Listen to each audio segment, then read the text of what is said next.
समाचार नेटवर्क, आपकी सोच हमारी आवाज। पटना में सुहेल देव भारतीय समाज पार्टी की ओर से आयोजित कार्यक्रम में कार्यकर्ताओं को सम्मानित किया गया, जहां पार्टी नेतृत्व ने उनके योगदान की सराहना की। इस मौके पर आगामी चुनावों और भविष्य की रणनीति को लेकर विस्तृत रोड मैप भी प्रस्तुत किया गया, जिसमें संगठन को मजबूत करने, जनसंपर्क बढ़ाने और विभिन्न वर्गों तक अपनी पहुंच विस्तार करने पर जोर दिया गया। कार्यक्रम में बड़ी संख्या में कार्यकर्ता शामिल हुए और पार्टी के प्रति अपनी प्रतिबद्धता दोहराई।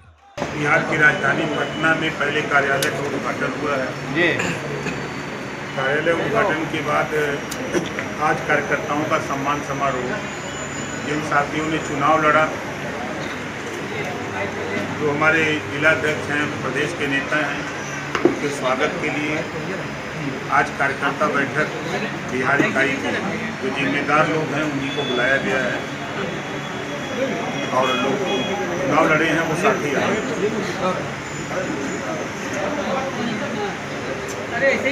और कोई सवाल? भी सीट पर सफल नहीं हुए। बिहार की जितनी भी पार्टियां थी, केंद्रीय पार्टियां, सबसे ऊपर हम हैं। जितने भी यहाँ अपने को समर्थन करने वाली पार्टियां थी, उन पार्टियों से सबसे आगे हम लोग थे, हमारा दल था। पंचायती चुनाव भी होने वाला है सर बिहार में, तो इसका कुछ मकसद? तैयारी उसी को लेकर के हम लोग कहीं पे निगाहें, कहीं पे इशारा। कल मंत्रिमंडल का विस्तार होने वाला है सर, कि मंत्रिमंडल में प्रदेश के सभी लोगों को संगठन में समायोजित सरकार में सबका प्रतिनिधित्व देने का प्रयास होगा कि प्रदेश को विकास के रास्ते पर कैसे ले जाया जाए। इस बात को लेकर के कल मंत्रिमंडल का विस्तार होगा, क्योंकि बिहार को जंगल राज की संज्ञा दी जाती थी। आज पूरा देश मोदी जी के विकास मॉडल को पसंद कर रहा है।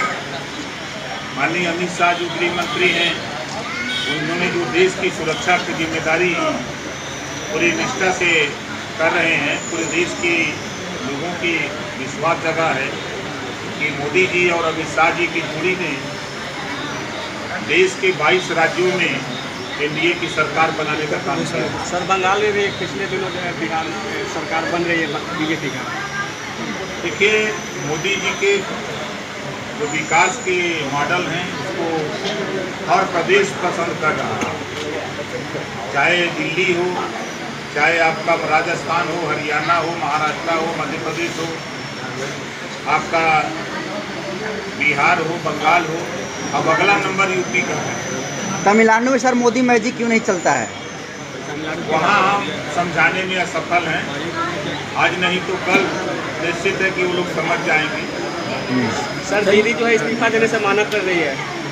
ये मालिक हैं, चुनाव आयोग भी मालिक है, राज्यपाल भी मालिक है, राष्ट्रपति भी मालिक है, उनके ऊपर एक से एक मालिक बैठे हैं। उनके इस्तीफा न देने से क्या सरकार नहीं बनेगी? ये पब्लिसिटी स्टंट है क्या? पब्लिसिटी स्टंट है क्या सहानुभूति के लिए? ममता बनर्जी का इस्तीफा ना देना एक पब्लिसिटी स्टंट है क्या? देखिए, सियानी बिल्ली का मान उठे, एक कहावत है कि जनता ने नकार दिया। जनता को 15 साल उन्होंने जो शासन किया, जनता उनके शासन से पसंद नहीं है। इस नाते जनता ने मोदी जी को विश्वास किया, अमित शाह जी पर विश्वास किया और देश की बंगाल की जनता ने देश के प्रधानमंत्री जी पे विश्वास करके 2/3 बहुमत से सरकार बनाने का। पीछे से लाइट बंद कीजिए। सर राहुल गांधी ने भी वोट चोरी का आरोप लगाया सर। केरल में चोरी क्यों नहीं हो गई? असम और बंगाल के चोरी कर सकते थे। ये जब हारते हैं लोग, हारते हैं तो ईवीएम का दोष देते हैं, वोट चोरी का आरोप लगाते हैं। जीतते हैं तो ये नहीं बोलते हैं। सर आपका एक बयान वायरल हो रहा है यादव समाज को लेकर। आप कह रहे हैं कि पहले यादव समाज मुगलों के साथ मिलकर और उसके बाद अंग्रेजों के साथ मिलकर पिछड़ों को ऊपर हमला करने का काम किया। आज भी आपके सामने प्रमाण है। यहीं अगर बिहार की बात करें तो लंबे समय तक आरजेडी का शासन था, तो क्या होता था? यहाँ पिछड़े दलित अल्पसंख्यक आए दिन मारे जाते थे। कोई नई बात हम बता रहे हैं, सब इतिहास है। पढ़ के आप एक इतिहास, यादव समाज के वीरता का इतिहास हो कोई एक ऐसा इतिहास 10 को खाली बता दीजिए, हम 50 को बता दें। शिवपाल यादव कह रहे हैं कि राजभर बहुत तुच्छ और छोटी जाति है। बिच्छू बहुत छोटा होता है, जब ऊंट को डंक मारता तो फेंचकूर आ जाता है।